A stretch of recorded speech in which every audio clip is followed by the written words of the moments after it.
It's your boy Teww Talez. We here at Bite Down, about to answer some questions. Let's get it.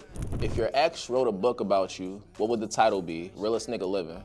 No question. If you could relive one memory from your life, which would it be and why? I think it would be back when I first started making music with my homeboys, because that was when we were just experimenting with sounds and stuff, and it was probably the funnest time of my life. What's one of your biggest pet peeves? People talking to me. I don't like when people talk to me. If I don't know you, I don't feel like chatting. What is the best advice you ever received?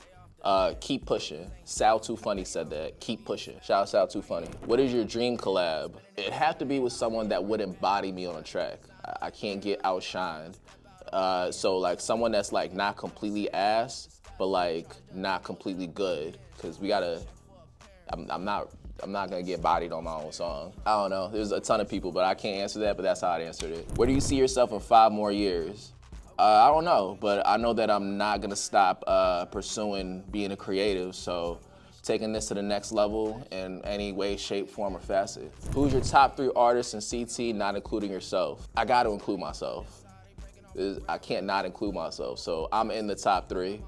You feel me? And I'm not 2 or 3. If gun to my head for the other 2, if I had to pick it, Stevie Max, for sure, shout out you gang, and Frankie with the lisp. Y'all 2, it's us 3, we the big 3, type shit. What inspired you to pursue music? Bitches.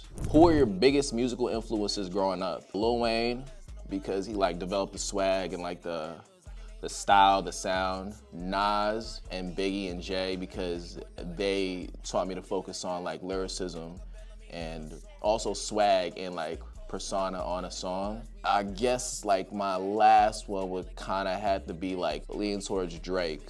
Nobody wants to hear his name right now, so. What inspired you to make part 1, part 2?